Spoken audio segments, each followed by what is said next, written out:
Hoy les traigo una historia que conmocionó al Reino Unido en medio de una tranquila tarde en Queen's Park, Bolton. Una niña corrió inocentemente a abrazar a su madre.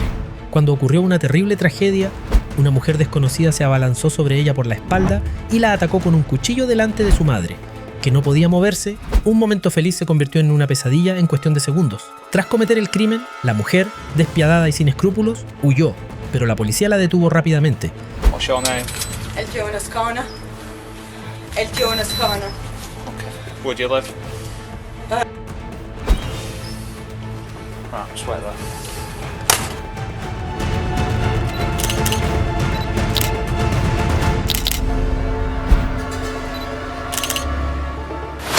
Hoy les traigo un documental basado en una historia real.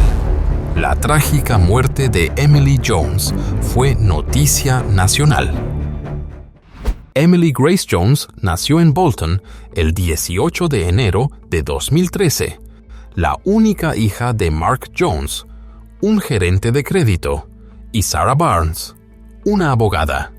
Emily creció rodeada del amor de sus padres y fue recordada como una niña llena de alegría, risas y energía. Adoraba estar al aire libre. Le encantaba correr por los parques, hacer caminatas, escalar montañas, nadar y montar a caballo, con una personalidad valiente y a veces atrevida. Emily fue descrita por su padre como extrovertida, llena de vida y siempre dispuesta a conectar con las personas. En clase, era inteligente, creativa y trabajadora. Su maestra compartió que Emily disfrutaba especialmente de dibujar, escribir historias y transmitir una energía alegre en el aula, dejando una impresión duradera como una niña inocente e imaginativa. Era muy querida por sus compañeros, amable, lista y aplicada. Emily a menudo le decía en tono de broma a su maestra que había terminado sus tareas antes de que el resto de la clase siquiera escribiera el título. Aunque Mark y Sarah ya no estaban juntos, mantenían una relación respetuosa y seguían comprometidos con la crianza de su hija. Cada domingo, Emily pasaba tiempo con su padre, y el 22 de marzo de 2020, habían planeado encontrarse con su madre en Queen's Park. Ese día era el Día de la Madre en el Reino Unido. Por la mañana, Emily le dio a su mamá una pequeña tarjeta hecha a mano, un gesto sencillo pero lleno de cariño. Alrededor de las 2:15 de la tarde, el parque aún estaba lleno de risas, y la pequeña familia no tenía idea de que el siguiente momento lo cambiaría todo. Esa tarde en el parque, Emily montaba alegremente su patinete por el camino, mientras Mark permanecía cerca, animando a su hija a ir más rápido. Cuando vio a su madre trotando a lo lejos, Emily dijo feliz: «Papá, quiero ir con mamá». Mark sonrió y le dijo que fuera. Emily llamó a Sarah, pero como llevaba auriculares y estaba bastante lejos, no la escuchó. En ese instante, Mark vio a una mujer levantarse de repente de un banco cercano y caminar hacia su hija. Solo unos segundos después, Emily cayó al suelo del sendero, dejando a su padre paralizado por el impacto, incapaz de comprender lo que acababa de suceder. Al principio, Mark pensó que simplemente se había caído, ya que aún podía oírla llorar. La mujer pareció agacharse como si quisiera ayudarla a levantarse, pero momentos después, los gritos llenaron el aire mientras las personas a su alrededor gritaban con pánico y dolor que la pequeña había sido víctima de un caso sensible. La mujer, que llevaba un abrigo con capucha, se alejó rápidamente, todavía sosteniendo un objeto peligroso en la mano. Mark corrió de inmediato hacia su hija. Emily había sufrido una lesión grave en el cuello y luchaba por respirar. Desesperado, el padre le susurró entre lágrimas: «Quédate conmigo, Emily, quédate conmigo, no me dejes». Sarah todavía estaba en el parque, sin saber del desgarrador suceso que acababa de ocurrir. Mark la llamó, y en ese momento, una enfermera que se encontraba allí corrió hacia ellos y comenzó rápidamente a brindarle primeros auxilios a Emily. Pero su estado se deterioró con rapidez, dejando a todos los presentes en un completo estado de conmoción. Ese día en el parque estaba Tony Canty, quien se encontraba allí con su esposa y su hija pequeña. Cuando vio que la mujer que había estado justo al lado de Emily de repente salió corriendo del lugar, Tony la persiguió de inmediato. No sabía lo que había pasado ni si ella llevaba algo peligroso, pero estaba decidido a detenerla. Mientras tanto, la esposa de Tony le entregó a Mark la manta de su bebé para presionar contra el rastro de lesión en el cuello de Emily. En cuestión de minutos, llegaron los servicios de emergencia. Los paramédicos se apresuraron y comenzaron los esfuerzos para salvarle la vida.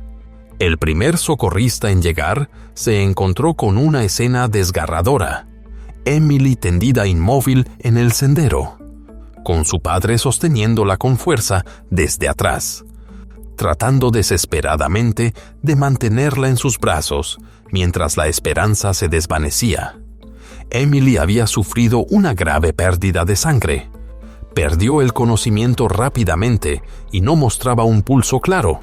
Los paramédicos comenzaron urgentemente la reanimación cardiopulmonar, administraron adrenalina y se prepararon para trasladarla por aire en estado crítico.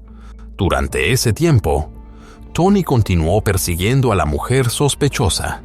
Su esposa gritó que la mujer tenía un objeto afilado, pero Tony no se detuvo. A pesar del peligro para sí mismo, eligió proteger a quienes lo rodeaban. Corrió valientemente hacia ella, la inmovilizó y la sostuvo para evitar que escapara. Mientras la retenía, llamó al 999 y reportó: «Hay un incidente en Queen's Park en Bolton. Una niña está gravemente herida y necesita ayuda de emergencia». Tony también describió el estado de la mujer. «No entiendo lo que dice, parece muy alterada». Su esposa, que estaba cerca, escuchó que la mujer repetía frases incoherentes. Decía que ya no necesitaba su medicación, afirmaba que Tony había dañado a su familia e incluso lo acusaba de amenazarla. Ante sus delirios, Tony le respondió con calma: «No estás bien, la policía te ayudará». La mujer respondió con irritación: «No necesito que me digas que me calme». Tony siguió sujetándola con firmeza hasta que la policía llegó y tomó el control de la situación.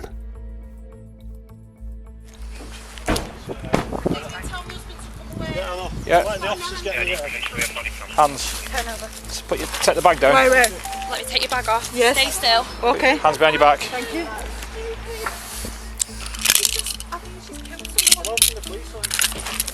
Have you seen a child anywhere? Is she on her own? Right.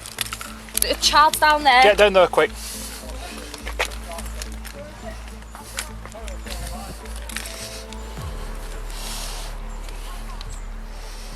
The ID from Dylan. Yes, it's in my bag. What is? In my bag, ID, everything. 180016. Go ahead.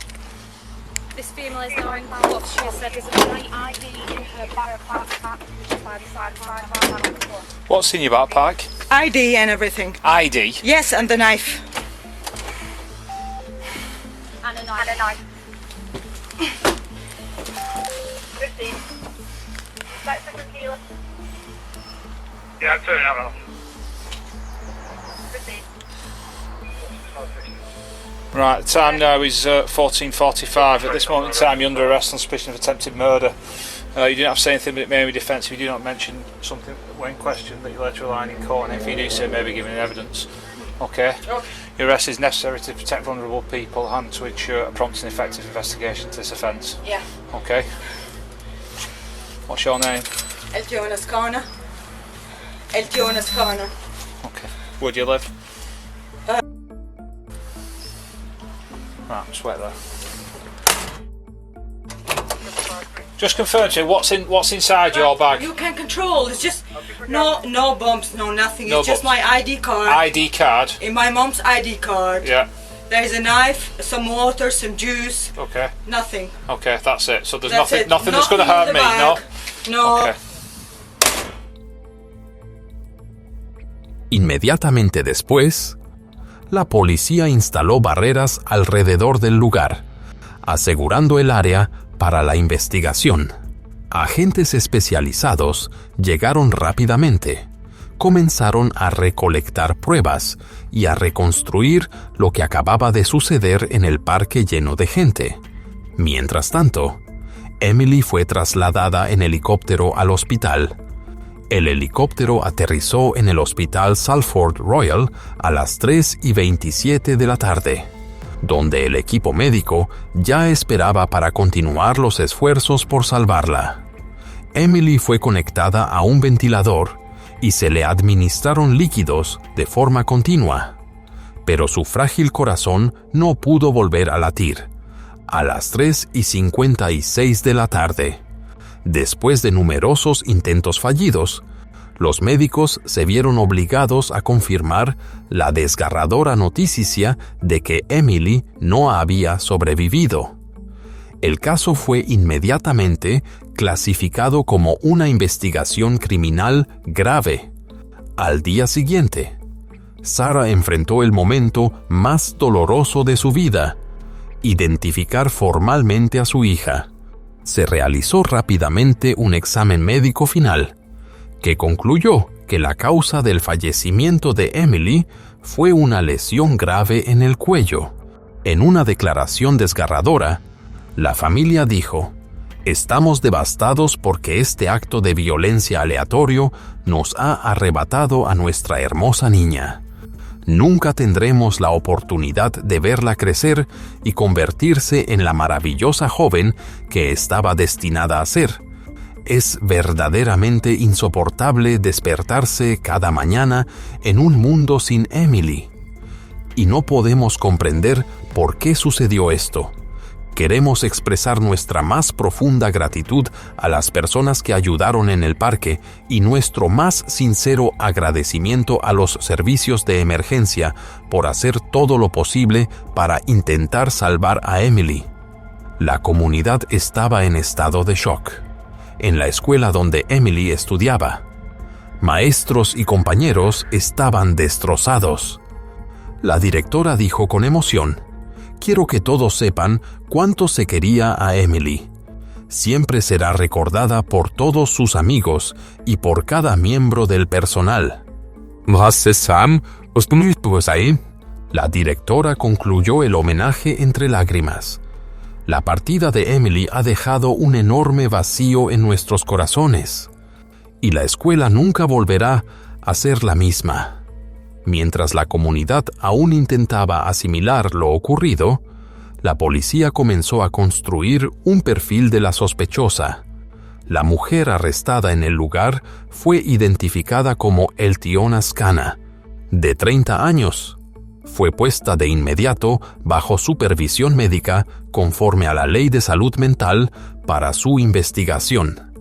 La doctora Zanini Farrell, que estaba de guardia ese día, declaró que Scana parecía cooperativa y mostraba una actitud inusualmente tranquila. Cuando se le preguntó por su estado mental, simplemente respondió: «No muy bien». También afirmó que no podía recordar nada de lo que había sucedido en el parque. Sin embargo, la doctora Farrell señaló que esto no parecía una verdadera pérdida de memoria, sino más bien evasión, una falta de disposición a hablar sobre los detalles del evento. La doctora Farrell también señaló que Scana parecía casi sin emociones durante todo el arresto. Durante el examen, La policía descubrió un cordón atado a uno de sus dedos del pie. Cuando un oficial le preguntó cuál era su propósito, Scana respondió que era su manera de controlar sus emociones. Antes de que le quitaran el cordón, incluso intentó apretarlo una vez más. Más tarde, un médico explicó que este comportamiento indicaba signos de trastorno psicológico. El tío Scana nació en febrero de 1990 en Albania. Según su hermana, su padre había caído en deudas. En febrero de 2012, Scana fue obligada a casarse con el hombre al que su padre le debía dinero, y ambos se mudaron posteriormente a Kuwait. Scana huyó de Kuwait en septiembre del año siguiente y regresó a Albania en 2014. Poco después, volvió a abandonar su país natal, esta vez viajando a Frankfurt, Alemania. El 11 de agosto, su hermana pagó a alguien para ayudar a introducir a Scana de manera ilegal en el Reino Unido. Pasó por Italia y Francia y fue llevada a Inglaterra en camión el 13 de agosto. Poco después, Scana solicitó asilo ante el Ministerio del Interior, pero su solicitud fue rechazada en junio de 2018. Se presentó una apelación, y la decisión inicial fue posteriormente revocada. Como resultado, a Scana se le concedió residencia temporal hasta el 28 de noviembre de 2020, y más tarde se le permitió permanecer en el país hasta noviembre de 2024. Sin embargo, Scana admitió más tarde ante los médicos que había mentido en su solicitud de asilo. Había afirmado falsamente ser víctima de un abuso grave, algo que reconoció haber dicho solo para mejorar sus posibilidades de permanecer en el Reino Unido. Hasta el día de hoy, el Ministerio del Interior no ha revelado si fue informado oficialmente de su confesión. Para marzo de 2015, el estado mental de Scana se había vuelto inestable. Fue evaluada por un especialista, quien determinó que padecía un trastorno de estrés postraumático, TEPT. Tras el diagnóstico, Scana fue remitida a programas de terapia diseñados para ayudar a manejar su condición de salud mental. Sin embargo, no asistió a las sesiones de terapia cognitivo-conductual que se habían organizado para ella, y su expediente de tratamiento se cerró solo unos meses después. En julio, durante ese tiempo, mostró un comportamiento impulsivo, tomando un objeto peligroso al creer que estaba a punto de ser atacada. Su hermana informó del incidente a las autoridades, y Scana fue posteriormente puesta bajo supervisión médica e ingresada en el Hospital Real de Bolton para recibir tratamiento. Allí fue diagnosticada con síntomas de trastorno psicótico temporal. Scana creía que sus vecinos estaban conspirando para causarle daño manipulando su suministro eléctrico. Cuando se le concedían permisos de salida del hospital, huía repetidamente. Después de negarse a tomar medicación oral, se le cambió a un tratamiento especializado mediante inyecciones. Scana apeló su orden de supervisión médica, pero el 20 de agosto de 2018, la Junta Médica concluyó que estaba lo suficientemente estable como para ser dada de alta. La razón que se dio fue que sus delirios y temores sobre los vecinos que intentaban causarle daño habían disminuido, y su sensación de persecución se había aliviado. Como parte de su plan de alta, se programaron visitas de trabajadores de salud mental 1 o 2 veces por semana para su seguimiento. Sin embargo, se quejaba con frecuencia de tener que recibir inyecciones especializadas, alegando que los efectos secundarios le resultaban incómodos. Para noviembre de 2015, el tratamiento inyectable fue suspendido, pero la salud mental de Scana se deterioró rápidamente. Solo unas semanas después, el 9 de diciembre, informó a los médicos del hospital Salford Royal que estaba experimentando alucinaciones auditivas diarias. Se señaló que la madre de Scana no creía que la medicación fuera necesaria y se oponía a cualquier decisión de recetar fármacos a su hija. Para enero de 2017, Scana se negó a permitir que su coordinador de atención entrara en su casa y no asistió a una reunión previamente acordada. La situación preocupó profundamente a su hermana, ya que los signos de inestabilidad psicológica de Scana se volvían cada vez más evidentes. Como resultado, solicitó que un equipo de profesionales de la salud realizara otra visita domiciliaria el 13 de febrero. Sin embargo, antes de que esa visita pudiera llevarse a cabo, Scana cometió inesperadamente un grave acto violento. Durante una visita, la madre de Scana descubrió que su hija estaba intentando hacerse daño. Scana llevó a su madre al piso de arriba y luego cerró la puerta con una cadena. En un estado alterado, dijo que si le causaba daño a su madre, todo estaría bien. Momentos después, Scana usó una plancha para causar una lesión, hiriendo la mano de su madre, y solo se detuvo cuando una amiga intervino a tiempo.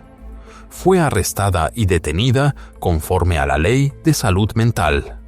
Más tarde se reveló que Scana había desconectado previamente la caldera, quitado todas las bombillas de la casa y deshecho el televisor. También había salido del hospital varias veces sin permiso. Una madrugada, alrededor de las 5 de la mañana, Scana fue a la casa de una amiga y exigió hablar directamente con su hija de 13 años. Llevaba un objeto afilado que había tomado de un restaurante. La madre de la niña se negó firmemente a dejarla entrar.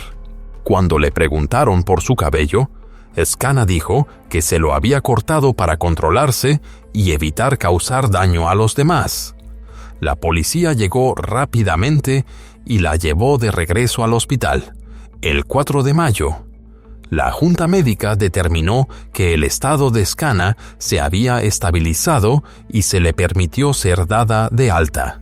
Durante un tiempo, las cosas parecían tranquilas en la superficie. Sin embargo, para marzo de 2018, Scana admitió que no se sentía bien y pidió reanudar sus inyecciones, informando también que las alucinaciones habían regresado. Al año siguiente, pidió suspender las inyecciones y cambiar a medicación oral. Durante este periodo, Scana estaba temporalmente estable, y el apoyo de su familia parecía ayudarla a manejar sus pensamientos delirantes. Aún así, continuaba evitando los lugares concurridos y a menudo usaba gafas de sol para limitar el contacto visual. La última vez que Scana se reunió con un trabajador de salud mental fue el 11 de marzo de 2020, después de una ausencia de 3 meses. La reunión pareció tan rutinaria que el trabajador ni siquiera tomó notas. Solo 11 días después, todo cambió para siempre. Alrededor del mediodía del 22 de marzo de 2020, Scana salió de su casa aproximadamente a la 1 de la tarde y fue al centro de la ciudad de Bolton. Compró un paquete de 3 objetos cortantes de manualidades en una tienda de descuento. Más tarde, durante una conversación con un psiquiatra, admitió que había comprado esos objetos afilados con la intención de encontrar a alguien a quien causar daño. Después de salir de la tienda, Scana fue directamente al Queen's Park en Bolton. En el parque, un testigo informó haber visto a una mujer sentada en el suelo con las piernas cruzadas, justo al lado de un banco. La describió como inquieta, como si estuviera en un estado de agitación. Lo que más le llamó la atención fue su rostro sin expresión, casi vacío. El testigo dijo que se quedó observando durante unos 4 minutos, esperando entender qué estaba pasando. Sin embargo, como la mujer no hizo nada más ni dijo una palabra, concluyó que no parecía haber ningún problema y regresó a su casa. Mientras Emily avanzaba con su patinete hacia Sarah, pasó junto al banco donde Scana estaba sentada con la capucha apretada sobre la cabeza.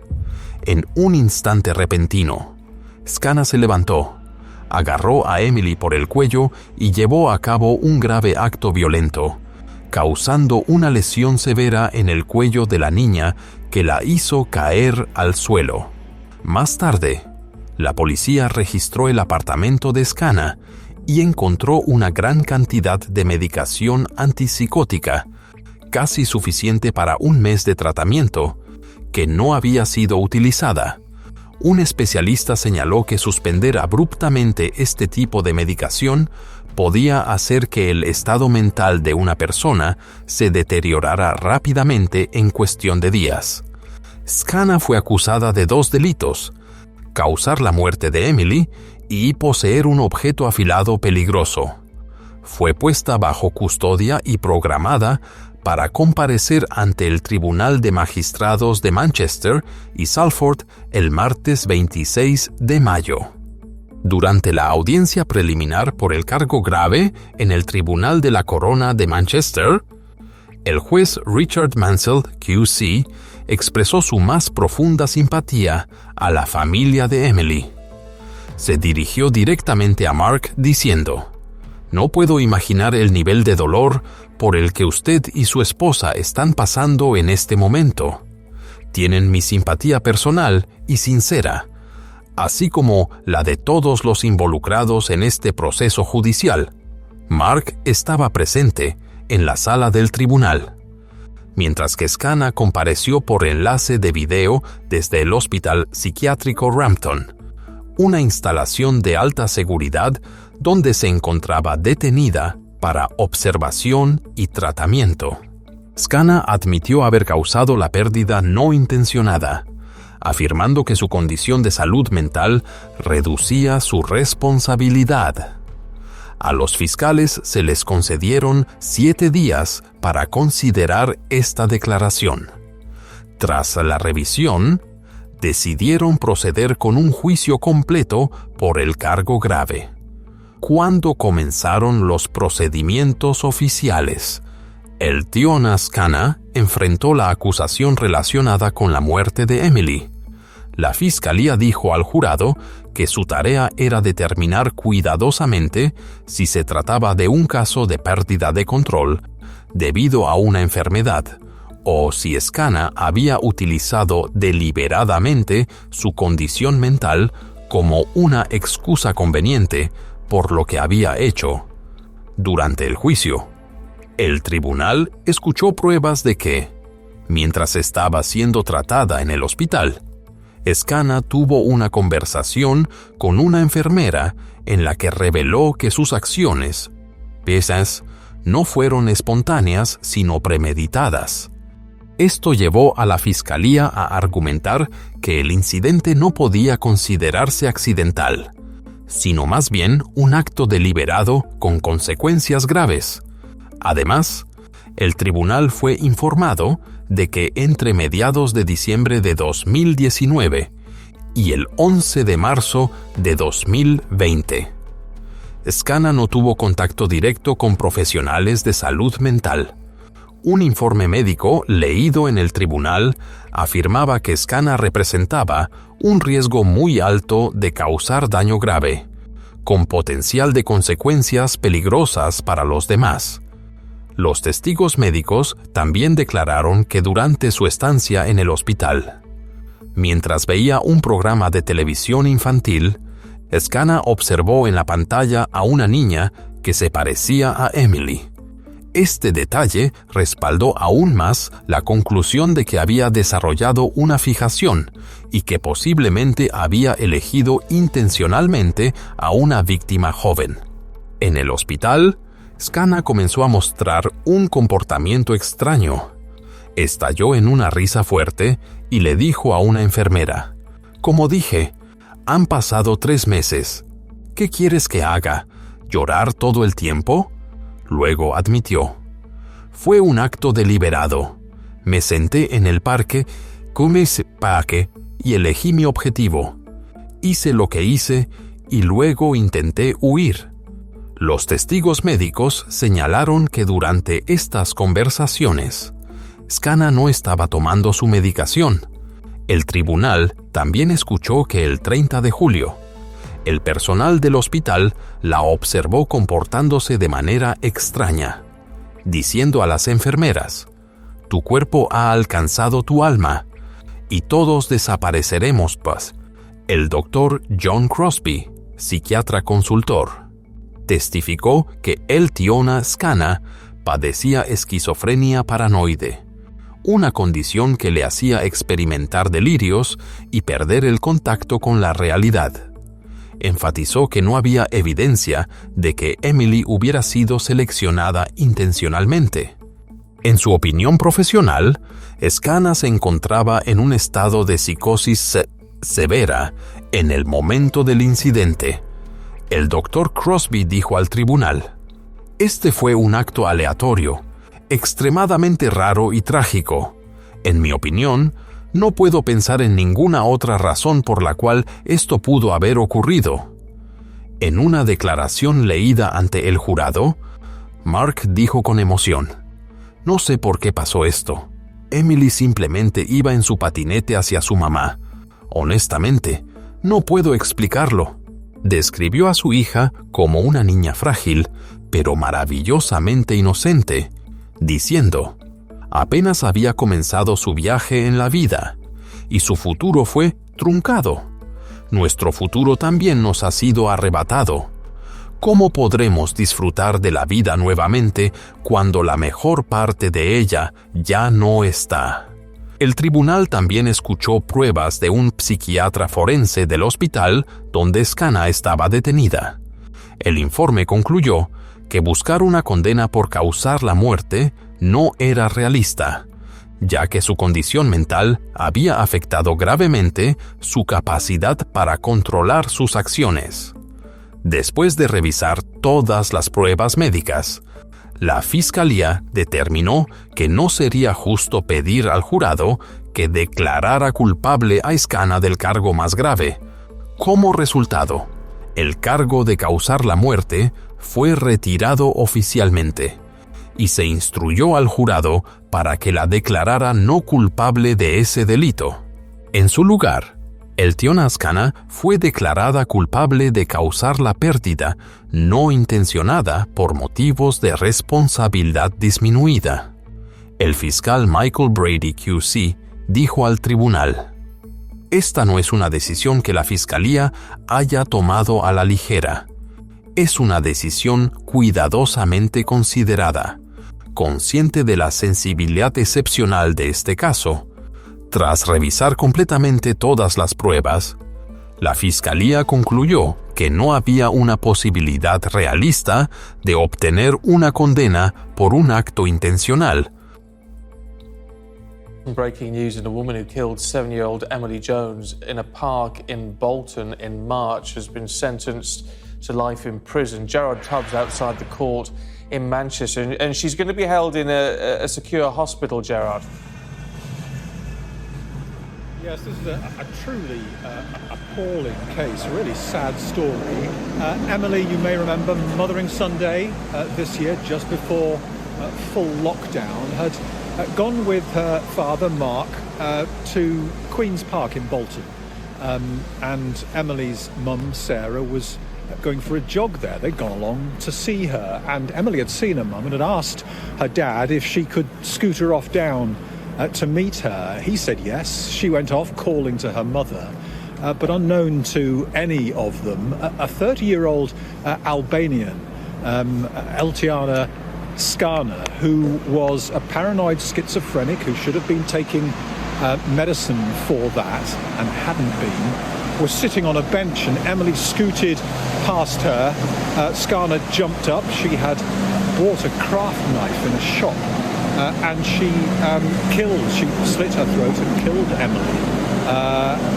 And she was arrested, and she obviously admitted it. She has been in custody, needless to say, since. We heard from her father in court in an impact statement read out, describing Emily as the beat of her parents' hearts, the skip in their step.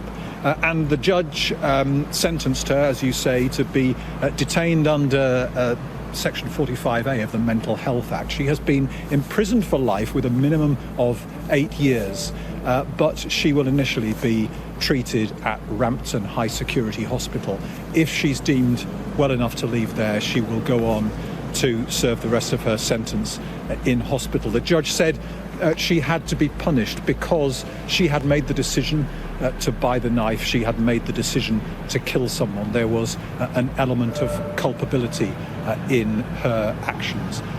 Most of her family, many of her family members were in court, including her father, but they didn't say anything. They left with the judge's words ringing in their ears at the end of the sentencing hearing, saying that they had conducted themselves with dignity throughout.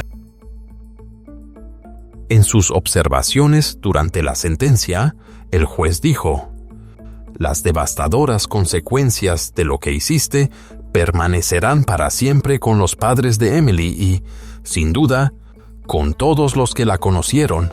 Claramente, no hay nada que pueda hacer o decir que devuelva a Emily a su familia o que alivie el inmenso dolor de esta pérdida". Afirmó que, basándose en las pruebas médicas presentadas, estaba completamente convencido de que Skana padecía esquizofrenia paranoide. La naturaleza y la gravedad de su enfermedad llevaron al tribunal a decidir que su detención en un hospital de alta seguridad era tanto necesaria como apropiada. El Tiona Skana solo sería elegible para ser liberada después de cumplir el período mínimo, y únicamente si los expertos determinaban que ya no representaba un peligro potencial para el público.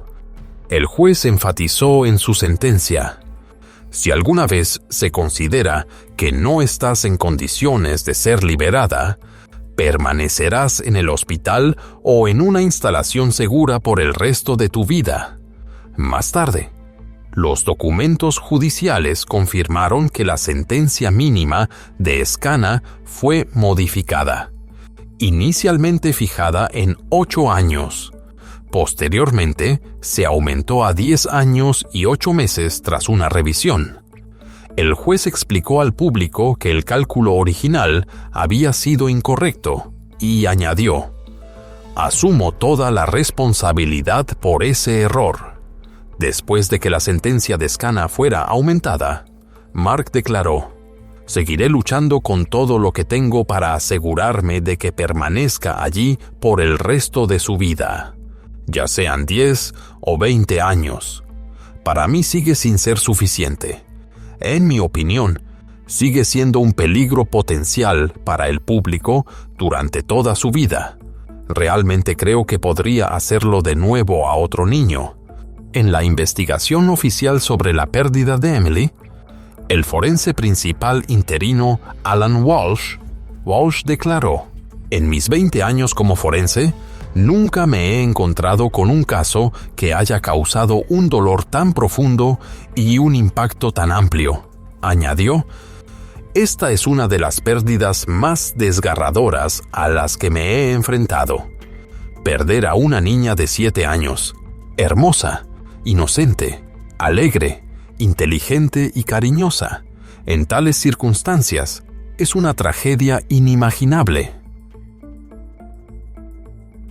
Now, a coroner has said the father of a 7-year-old girl killed by an asylum seeker is entitled to feel her killer should never have been allowed into the country. Emily Jones was attacked as she scooted through a Bolton park on Mother's Day in 2020. Her killer was Albanian asylum seeker Eltiona Skana, who had a long history of poor mental health. From the inquest into Emily's death, here's our North of England reporter, Kelly Foran. Despite Skana being well known to mental health services, the coroner today said that the local community teams could not have predicted or prevented Emily's death. He added, though, that if nothing changes nationally, there is a risk to future lives. The whole profession of psychiatry needs to come under the spotlight at some point. I think it's a real worry. It's just shocking. So we're just going to try and do our best, and in Emily's death doesn't go in vain. So we'll just keep plugging away, right? Just try to promote mental health awareness and the dangers of relapse and not monitoring mental health. I've met with other families in the Greater Manchester area that have been affected by by homicides and lack of funding in mental health. Everybody knows this, In the light of Emily's killing and the issues around Skana's care in the community, Bolton coroner Timothy Brennan said he'd be writing a Regulation 28 Prevention of Future Death report to the Secretary of State. He said, "It will make clear my profound concerns about morale, workload, training, staff shortages and inability to deliver continuity of care." He said the case showed a sector of healthcare provision that is challenging and riven with operational stress and tension. "I sense a healthcare sector in crisis." But he didn't believe Skana's behaviour could have been predicted by her mental health team. Emily's father, however, said those tasked with monitoring Skana failed to realise just how dangerous she was. It's just shocking, and it's been a real most distressing part of everything is listening to these so-called experts that just completely different opinions on, and no one really understood, as far as I'm concerned, the threat that the perpetrator posed. El investigador Timothy Brennan concluyó que Eltiona Skana había ocultado deliberadamente el deterioro de su estado de salud. Esto significaba que el personal médico no tenía conocimiento alguno de que había dejado de tomar su medicación o de que sus síntomas estaban regresando. Además, enfatizó que solo con la ventaja de la retrospectiva alguien podría haber previsto los trágicos acontecimientos causados por Skana. We heard today from Eltiona Skana's sister, who said that she was very unwell in the days and weeks leading up to the attack on 7-year-old Emily. She'd been complaining of hearing voices in her head. Now, her sister told the inquest that there had been previous incidents of violence where she'd tried to attack her and her mother, and there'd also been times where she'd been found with a knife outside screaming. She'd also displayed other concerning behaviour, including cutting pipes to a boiler. And her sister Clistora said it was like living like a horror movie, living with her. Now, she disagreed with evidence given by Skana's consultant psychiatrist earlier today, who told the inquest that she was stable and hadn't displayed any relapse symptoms of florid psychotic behaviour in the weeks and months before the attack. El padre de Emily, Mark, compartió que aunque sintió cierto alivio porque la investigación finalmente había concluido, no podía estar de acuerdo con los resultados. Dijo, "No puedo creer que haya llegado a esa conclusión. No reconocieron lo peligrosa que podía ser. Pero ese es su trabajo. Tal vez les falte personal. Tal vez estén sobrecargados de trabajo. Pero están tratando con casos de alto riesgo. No creo que se estén invirtiendo suficientes recursos en el servicio de salud mental, pero eso no puede ser una excusa, especialmente cuando se trata de personas capaces de causar daño como esta. No siento una sensación de cierre. Quiero cambiar el sistema. Esa era mi hija, y hacer lo correcto es mi responsabilidad. Después de la investigación, el abogado de Mark destacó que Scana había admitido 2 veces ante los médicos que había mentido en su solicitud de asilo. También les había dicho a los médicos y a la policía en 2015 y 2017 que quería regresar a su país natal. Y aún así, el Ministerio del Interior no ofreció ninguna explicación de por qué detalles tan importantes fueron omitidos de su expediente. Un portavoz del Ministerio del Interior dijo: «Estamos revisando cuidadosamente los hallazgos de la investigación y consideraremos cualquier recomendación adicional del forense». Para Mark, el dolor de la pérdida era demasiado grande como para encontrar perdón. Dijo: «Sé que la gente dice que perdonar es bueno para la salud mental, pero en este caso, me temo que no puedo. ¿Cómo se atrevió a hacerle daño a mi hija? ¿Cómo se atrevió a tocarla? No, nunca podré perdonarla». El tío Scana presentó más tarde una apelación contra su sentencia, pero fue rechazada por el tribunal.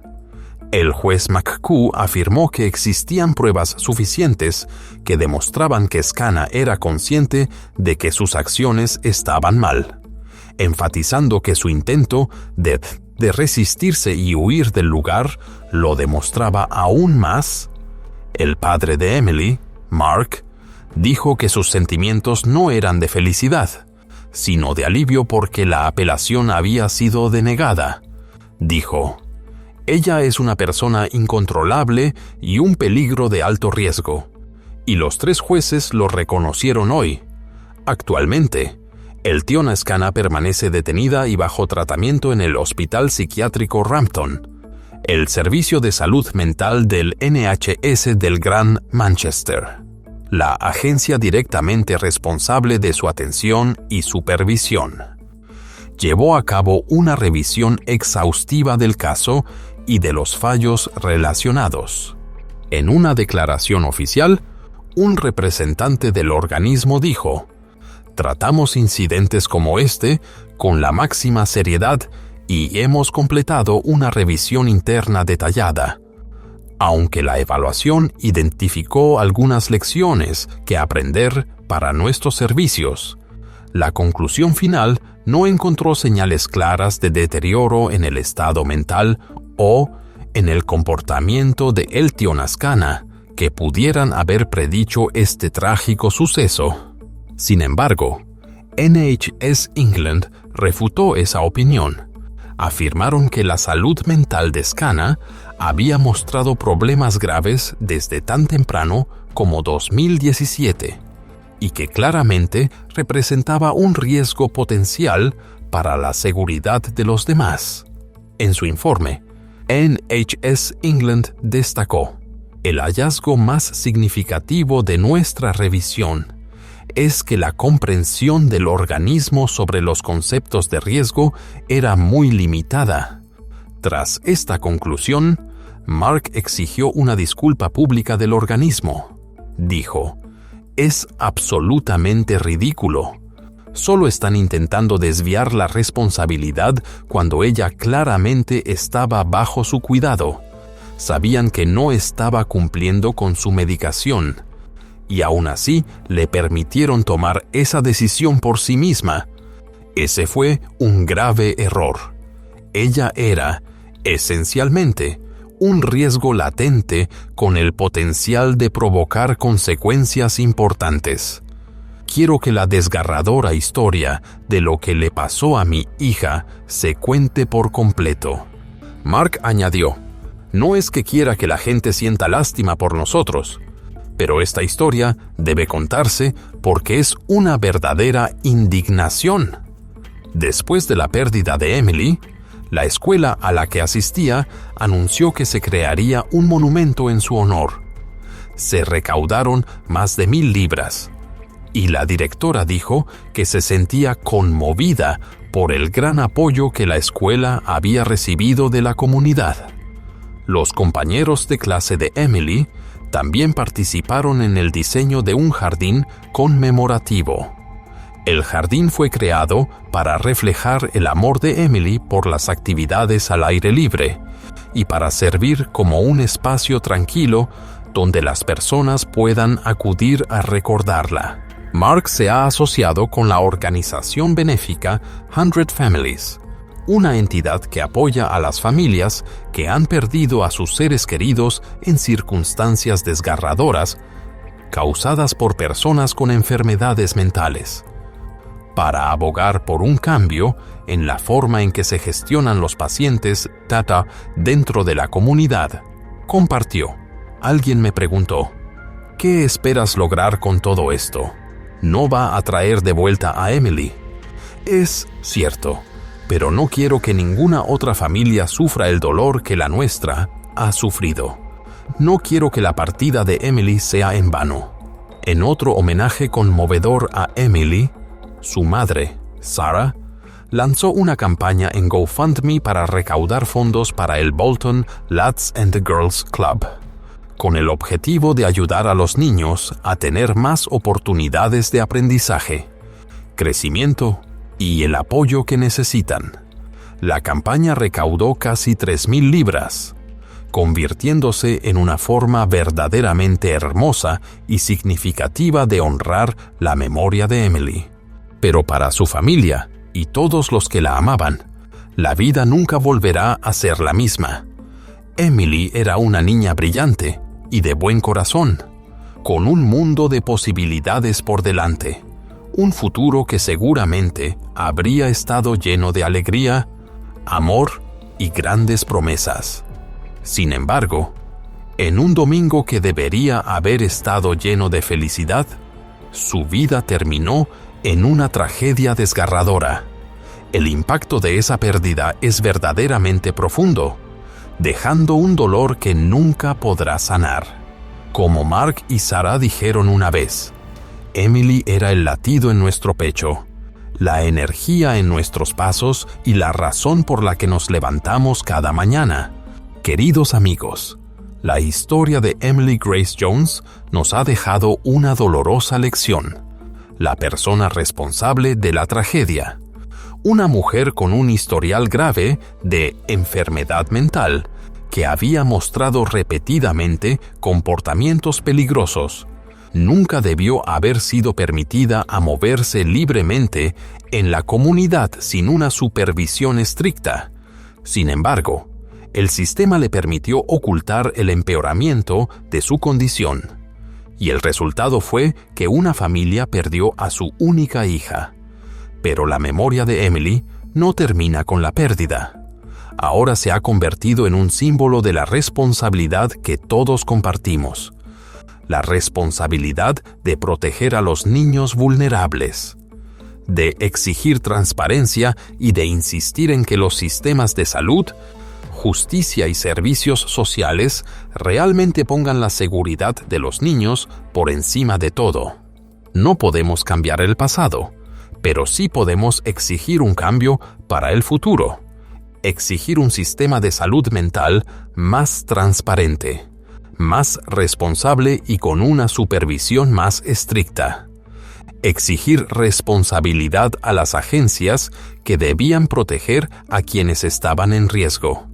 Y, sobre todo, exigir justicia para los niños como Emily. Niños que merecen crecer seguros, amados y completos.